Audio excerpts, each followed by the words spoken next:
라고 얘기했던 것입니다.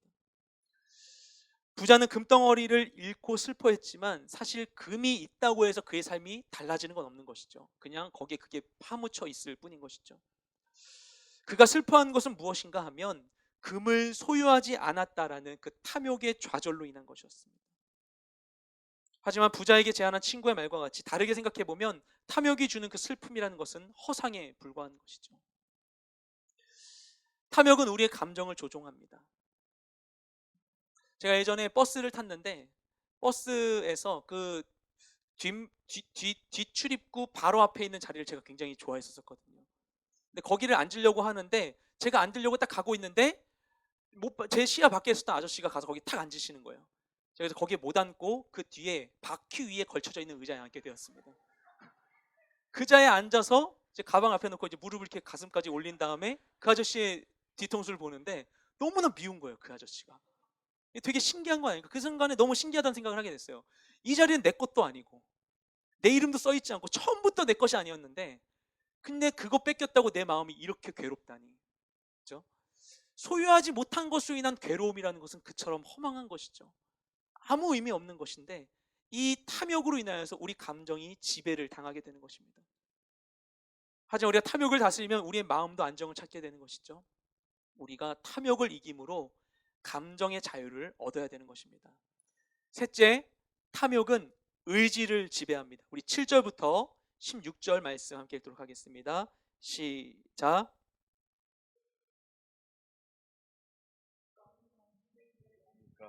일어나 먹을 것을 드시고 기운을 차리십시오. 내가 이스라엘 사람 나봇의 포도원을 왕께 드리겠습니다. 이세벨은 아합의 이름으로 편지를 몇 통 쓰고는 그 위에 옥새를 찍고 나봇과 같은 성에 선 장로들과 기독들에게 보냈습니다. 그 편지에는 이렇게 쓰여 있었습니다. 금식을 선포하고 나봇을 백성들 가운데 높이 앉히라.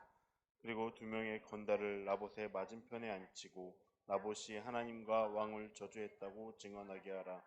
그리고 나봇의 밖으로 데리고 나가 돌로 쳐 죽이라.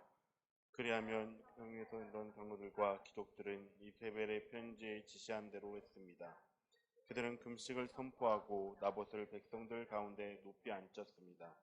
그리고 나서 건달 2명이 들어와 나봇의 맞은편에 앉더니 백성들 앞에서 나봇에 대해 고소하며 말했습니다. 나봇이 하나님과 왕을 저주했다. 그러자 사람들은 나봇을 성 밖으로 끌고 나가 돌로 쳐 죽였습니다. 그리고 이세벨에게 말을 전했습니다. 나봇이 돌에 맞아 죽었습니다. 이세벨은 나봇이 돌에 맞아 죽었다는 소식을 듣자 아합에게 말했습니다. 일어나 이스라엘 사람 나봇이 왕에게 팔지 않겠다던 포도원을 차지하십시오. 나봇이 이제 죽었습니다. 아합은 나봇이 죽었다는 소리를 듣고 일어나 이스라엘 사람 나봇의 포도원을 차지하려고 내려갔습니다. 아멘.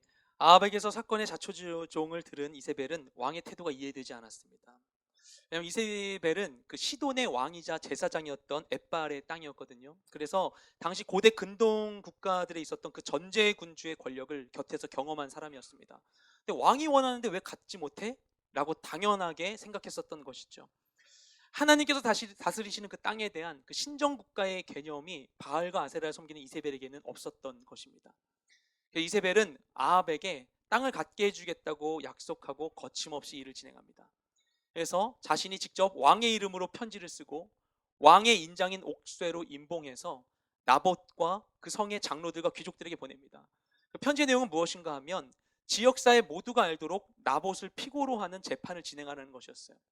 근데 그 이세벨이 계획한 재판의 내용이 무엇이냐면은 건달들을 불러다가 나봇이 왕을 저주했다는 거짓 증언을 하게 하고 그리고는 바로 나봇을 돌로 쳐 죽이는 것이었습니다. 말도 안 되는 것이었는데 그것을 장로들과 귀족들이 이세벨이 명령한 대로 진행합니다. 그러니까 지역에 금식을 선포해요. 금식한다는 건 그들의 삶에 뭔가 질서를 끊었다라는 것이죠. 모두가 그 일 가운데 집중할 수 있게 하는 것입니다. 그리고 재판을 실시하고 거짓 증인을 데려다가 증언하게 하고는 당시 이스라엘 가운데 있었던 정상적인 그 재판 절차대로 항변할 기회를 하나도 주지 않고 바로 그를 돌로 쳐 죽이게 됩니다. 그리고 나봇이 죽었다는 소식을 듣고 아합은 포도원을 차지하러 내려가게 되는 것이죠. 이 나봇의 신실한 태도 앞에서 쩔쩔매고 있던, 그래서 분노하던 아합의 그 상황은 이세벨의 등장으로 순식간에 전환됩니다. 그리고 이세벨은 너무나 끔찍한 사법비리와 살인교사를 아무렇지 않은 듯이 담담하고 거침하게 진행하게 되죠. 거침없이. 그리고 이세벨이 나봇을 살해하는 그 스토리가 방금 읽었던 긴 7절부터 16절까지 길게 묘사되는데, 그 내용 가운데에서 이세벨에게서 망설이는 태도는 조금도 찾아볼 수 없습니다. 자기 욕망을 실현하기 위한 일에 있어서 주저할 필요가 없는 것이죠. 이처럼 탐욕은 자신의 이익을 중심으로 결정을 내리는데 우리의 의지를 부추깁니다. 그래서 이때 탐욕에 거슬리는 다른 가치들은 고민의 대상에서 제외되는 것이죠. 탐욕은 자기 자신의 욕구에 관심을 집중시키는 것이기 때문에 탐욕에 빠지게 되면 진정한 삶의 가치나 이웃의 소중함, 자연환경을 보호하는 마음, 나보다 어려운 이웃을 위한 긍휼의 마음, 다음 세대를 생각하는 마음, 사람에 대한 존중 같은 이 공공의 가치로부터 우리의 관심이 점점 멀어지게 됩니다. 우리 사회가 황폐화되게 되는 것이죠. 세상의 탐욕의 영향이 커질수록 사회는 점차 각박해지고 서로를 소외되게 합니다. 그래서 인간 소외와 비인간화 같은 일들이 많아지게 되는 것이죠. 그래서 영세한 점포에 가서도 악착같이 물건값을 깎아내고, 누군가의 아들이고 딸이고 아버지나 어머니일 수 있는 이들에게 함부로 대하고, 그리고 다른 이의 노동의 가치를 하찮게 여기고, 누군가가 어딘가에서 쓰러져 죽어가도 당장 내게 미치는 영향이 없으면 관심 갖지 않게 되는 것입니다. 그런데 오늘날의 세계는 지구촌으로 불리듯이 하나의 촌락과 같이 서로 연결되어서 우리가 탐욕을 위해서, 나의 탐욕을 위해서 행하는 모든 결정들이 더 많은 영향을 미친다는 것입니다. 나의 탐욕은 알 수 없는 지구촌의 누군가의 희생과 연결되기도 합니다. 나의 이산화탄소 배출로 인해서 어딘가에는 사막이 확장되고, 그렇죠? 내가 저렴하게 입는 그 청바지를 만들기 위해서 어떤 마을의 물은 오염되고, 내가 마시는 커피를 위해서 어떤 소녀는 학업을 뒤로한 채 값싼 노동력을 제공할 수도 있는 것이죠. 이런 일들이 실제로 일어나고 있는 것이죠. 그러면 어떻게 해야 되는 것인가? 극단적인 절제를 해야 되는 것인가? 그건 또 답이 아닌 것이, 소비하지 않는 것은 누군가 일자리를 위협하는 일이 되기 때문이죠. 그래서 우리가 우리에게 필요한 것을 구하는 것 자체는 죄가 아닌데, 필요한 것을 구하되 우리의 그 욕구가 탐욕으로, 그래서 필요에 넘치도록 구하는 것이 되지 않도록 우리가 중용의 절제 덕이 필요한 것이죠. 그런데 탐욕은 이런 상황들, 우리 탐욕으로 인하여서 어려움을 겪게 되는 일이 혹시나 생길지라도 그런 상황을 마주하고도 아무것도 느끼지 못하게 합니다. 그저 나의 감각적인 만족만을 판단의 우선순위에 두고 생각하게 되는 것이죠.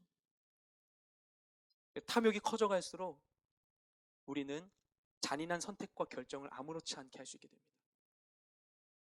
다른 이의 고통과 어려움에 무뎌지게 됩니다. 마치 이세벨이 그랬던 것과 마찬가지인 것이죠. 탐욕은 우리의 의지에 영향을 미칩니다. 그래서 우리는 탐욕을 사로잡아서 우리의 의지가 하나님의 뜻에 따르도록 해야 되는 것이죠. 방금 이야기한 것과 같이 본문 가운데에서 얘기했던 것처럼 탐욕은 우리의 생각과 감정과 의지에 영향을 미칩니다. 근데 이 세 가지 영역은 무엇인가 하면 우리의 마음을 구성하는 것들이죠. 하나님이 인간을 지으실 때 자기의 형상대로 우리를 지으시면서 우리를 지성과 감성과 의지가 있는 존재로 살게끔 우리를 창조해 주셨습니다. 이것을 우리에게 주신 이유는 무엇인가 하면 이것을 통하여서 우리가 하나님을 더욱 알고 그분과 인격적인 교제를 누릴 수 있게 하시기 위함이었죠. 그래서 우리의 지성은 하나님의 뜻을 이해하게 하고, 우리의 감성은 하나님의 뜻을 마음으로 느끼게 하고, 우리의 의지는 하나님의 뜻대로 무언가를 행할 수 있게, 실천할 수 있게 했습니다. 그런데 죄로 인해서 우리 안에 있는 하나님의 형상이 깨어짐으로 인해서 우리에게 있는 지성과 감성과 의지가 각기 그 본래 기능이 왜곡되게 됩니다. 그래서 우리는 하나님을 알지 못하게 되고, 그리고 감정은 괴로움과 약함의 통로가 되고, 그리고 의지는 선한 것을 행하지 못하게 되는 것이죠. 그리고 그 과정 가운데 탐욕도 우리의 그 지성과 감성과 의지에 영향을 미쳐오는 것입니다. 이처럼 우리의 그 탐욕이라고 하는 것은 우리의 마음과 연관이 있습니다. 탐욕이 발생하고 영향을 미치는 영역이 바로 우리의 마음이죠. 우리 함께 마가복음 7장 21절과 22절 말씀 읽도록 하겠습니다. 시작. 속에서 곧 사람의 마음에서 나오는 것은 악한 생각, 곧 음란과 도적질과 살인과 간음과 탐욕과 악독과 속임과 음탕과 질투와 비방과 교만과 우매함이니. 아멘. 이 말씀을 보면 탐욕이 사람의 마음에서 나온다고 기록되어 있죠. 탐욕은 우리 마음에서 발생한다고 합니다. 그리고 탐욕이 활동하는 영역도 우리의 마음입니다. 그래서 우리가 이 탐욕의 문제를 바르게 보려면 우리가 우리 마음에 집중해야 되는 것이죠. 근데 우리가 흔히 탐욕이 부유함이나 가난함에서 온다고 생각을 합니다. 그래서 돈 많은 사람들이야말로 그 탐욕의 죄를 더 짓는다고 생각하고, 아니면은 더 부족한 사람들이 탐욕의 죄를 짓는다고 생각합니다. 근데 이런 상황들이 물론 탐욕이 발생하는데 간접적 영향을 줄 수는 있지만, 사실 부유한 것이나 가난한 것 자체가 죄가 되는 것 아닌 것이죠. 그러니까 물질이 많고 적음이 죄가 되는 것이 아니라 이것을 숭배하고 축적하는 것이 바로 죄인 것이죠. 이 죄는 마음에서 나옵니다. 그래서 이 탐욕의 원인이 되는 마음에 두 가지 문제가 있는데 잠깐 살피겠습니다. 그래서 탐욕의 원인이 되는 첫 번째 마음의 문제는 무엇인가? 이것은 불안감입니다. 탐욕이 어디서 시작되냐면은 내 삶을 스스로 지키고자 하는 욕구와 불안감에서 비롯됩니다. 이것은 결국에 하나님에 대한 불신을 담고 있는 것이죠. 하나님이 나를 돌보시지 않을 것이라는 이 거짓된 신념에 사로잡히는 것. 그래서 우리는 이러한 생각을 진리로 바꿔야 되는 것입니다. 진리는 이것입니다. 우리 이사야서 41장 10절 말씀 함께 돌아가겠습니다. 시작. 두려워하지 말라. 내가 너와 함께함이라. 놀라지 말라. 나는 내 하나님이 됨이라. 내가 너를 굳세게 하리라. 참으로 너를 도와주리라. 참으로 나의 의로운 오른손으로 너를 붙들리라. 아멘. 하나님 우리를 지키시고 돌보시는 분이십니다. 하지만 탐욕은 이러한 진리를 왜곡시킵니다. 그래서 우리의 마음이 다른 것을 의지하게 만드는 것이죠. 그래서 예수님께서는 두 주인을 섬기는 행위를 경계하라고 하셨죠. 그 주인이 무엇인가 하면은 하나님과 재물이었습니다. 근데 탐욕은 우리에게 물질에 대한 우상 숭배를 부추기죠. 우리 골로새 3장 5절 말씀 읽도록 하겠습니다. 시작. 그러므로 땅에 있는 지체를 죽이라. 곧 음란과 부정과 사욕과 악한 정욕과 탐심이니. 탐심은 우상 숭배이니라. 아멘. 여기서 말하는 것과 같이 탐심은 곧 우상 숭배입니다. 오늘날과 같은 물질 만능 시대에는 특히 돈의 유용성에 끌리고 그것을 의지하기가 너무나 쉬운 것이죠. 예수님도 이 땅 가운데에서 탐욕의 유혹을 받으십니다.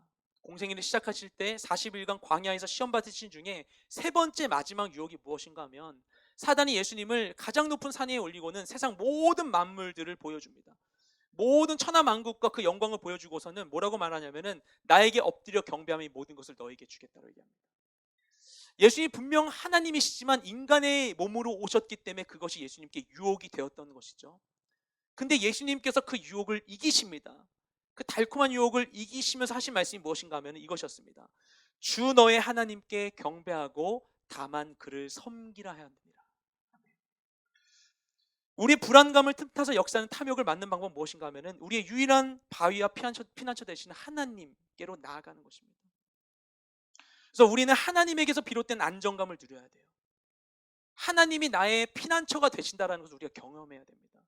그것을 위해서 가장 먼저 해야 되는 건 무엇이냐면은 우리가 힘든 바로 그 상황, 아무도 나를 지켜주지 않을 것만 같은 그 상황 가운데에서 우리가 하나님을 기억해야 됩니다. 그 자리 가운데 도움이 되신 주님을 우리가 경험해야만 합니다. 반드시 경험해야 됩니다.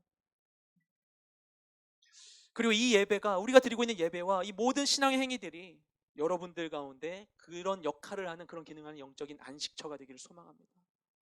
우리가 하나님을 깊이 누릴수록 우리의 불안은 사라지고 탐욕도 힘을 잃게 되는 것이죠. 탐욕의 원인이 되는 두 번째 마음의 원인이 무엇인가 하면 그것은 결핍감입니다. 그래서 우리 안에 있는 내적인 결핍을 채우기 위해서 탐욕에 매달리게 되는 것이죠. 하지만 물질로는 우리가 온전한 만족을 얻을 수 없는 것입니다. 전도서 5장 10절 말씀 함께 읽도록 하겠습니다. 시작. 은을 사랑하는 자는 은으로 만족하지 못하고 풍요를 사랑하는 자는 소득으로 만족하지 아니하나니 이것도 헛되도다. 아멘. 이 말씀은 우리가 추구하는 물질이라는 것이 결국 우리를 만족시킬 수 없다는 사실을 분명하게 말해주고 있죠. 어떤 물질로도 만족을 온전히 이룰 수 없습니다. 우리의 결핍을 채워주실 수 있는 분은 오직 하나님이신 것이죠. 그래서 이러한 내적인 결핍을 해소하기 위해서 먼저 우리가 자족하는 삶을 지향해야 됩니다.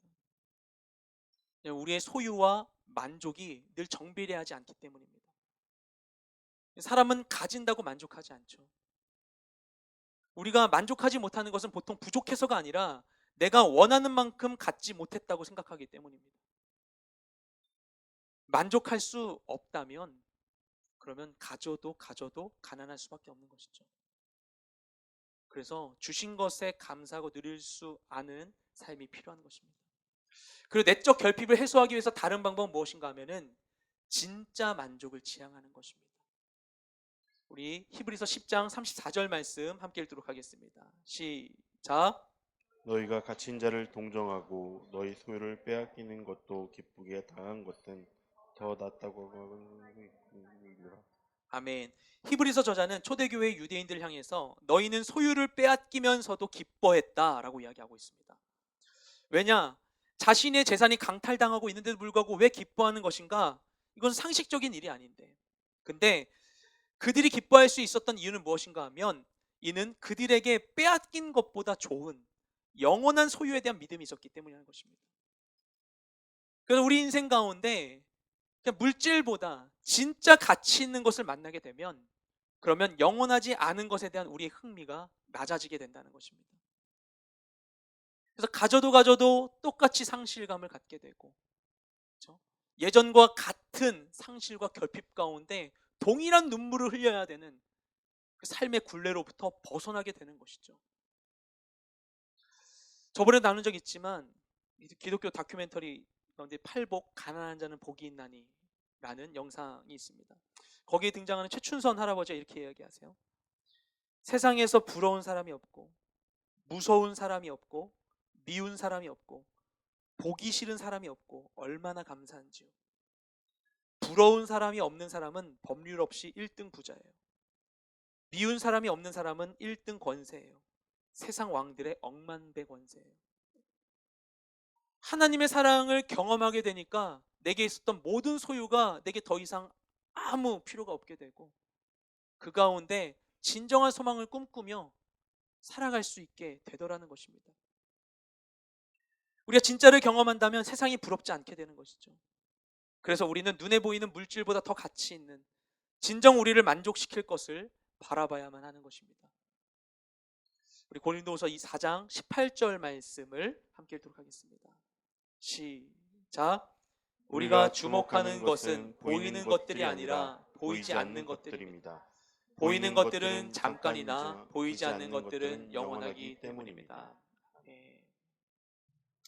우리가 열심히 추구하고 있는 것들은 무엇입니까? 눈에 보이고 쉽게 감각할 수 있는 즐거움은 우리에게 만족을 주지만 결국에는 일시적인 만족일 뿐입니다. 잘 알고 있죠. 그래서 하나의 만족은 곧 다른 만족을 향한 결핍이 됩니다. 풍요가 오히려 빈곤을 낳게 되는 것이죠. 모든 것에 대해서 풍요로울지라도 우리 안에 있는 그 영혼에 대한 소망이 채워지지 않는다면 그 인생에는 참된 기쁨이 있을 수 없습니다.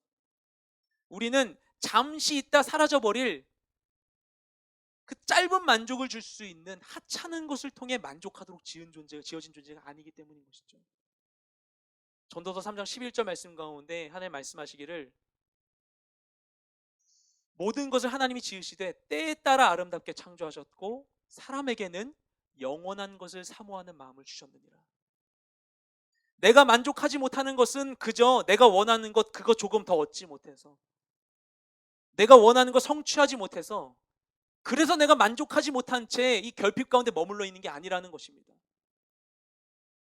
해도 끊임없이 파랑새를 좇는 것과 같이 내가 계속 헤매매도 불구하고 여전히 똑같은 결핍과 불만족의 자리 가운데 있을 수밖에 없는 것은 그 모든 것들이 그 하찮은 것들이 나를 만족시킬 수 없을 정도로 나는 고귀한 존재이기 때문인 것이죠. 하나님을 말씀하시는 것이죠. 너를 만족시킬 수 있는 것이 있다. 영원한 것이다라고 말씀하시는 것이에요. 예수님께서 오병이어의 기적을 베푸셨을 때 그 기적을 경험한 많은 사람들이 예수님의 기적을 또 보길 원했습니다. 아마 그날 빵을 먹고는 그 사람들은 광야에서 만나를 내렸던 그 모세와 같은 선지자가 진짜 왔다고 생각했을 것입니다. 그리고는 동네마다 가서 얘기했겠죠. 야, 너 오늘 나랑 광야 안 가서 너 후회할걸? 나 우리 빵 먹고 왔어. 물고기 먹었어. 너무 좋았어. 이랬겠죠. 다음날 또 광야에 나왔는데 예수님 보이지 않는 거예요. 왜냐하면 이미 예수님과 그 일행들은 배를 타고 호수를 건너갔거든요. 놀라운 것은 그들이 배 타고 건너옵니다. 그렇게 악착같이 찾아온 사람들에게 예수님 말씀하세요. 너네 또 빵 먹으러 왔냐? 얘기하시는 거예요. 이렇게 경박하진 않지만 이런 의미예요. 너네 빵 먹으러 왔지. 이런 얘기를 하신 것이었어요. 예수님께서. 네. 그러니까 애들이 빵을 주소서 하는 거죠. 이것 봐. 빵 준댔지. 잘 따라왔지. 막 얘기하는 거예요. 예수님 말씀하시는 거예요. 오늘 너에게 진짜 빵을 줄게. 오늘 너에게 줄 빵은 하늘에서 온 빵이야. 그 빵의 얘기 들으니까 사람들이 막 달라고 주소서. 우리에게 빵을 주소서. 하늘에서 온 빵 얼마나 맛있을까. 초콜릿 맛일까? 크림 맛일까? 너무 맛있겠다. 그 빵 먹고 싶다. 근데 그 잔뜩 기대에 벅차 있는 사람들 향해서 예수님이 말씀하십니다. 내가 하늘에서 온 빵을 줄게. 그게 바로 나야. 나를 먹어. 그러자 사람들이 반응이 싸늘하게 변해버립니다. 그리고 다 떠났다고 나와요. 얼마나 많이 떠났는지 예수님께서 12제자를 향해서 말씀하시라. 너희도 나를 떠나려 하느냐. 그러자 그들이 고백하기를 베드로가 생명의 말씀이 주께 있사온데 우리가 어디로 가오리까. 예수님이 그 순간에 그들에게 말씀하신 그들 놀리려고 하신 게 아니죠. 그들이 굶주리고 헐벗은 자들인 걸 몰라서가 아니었습니다.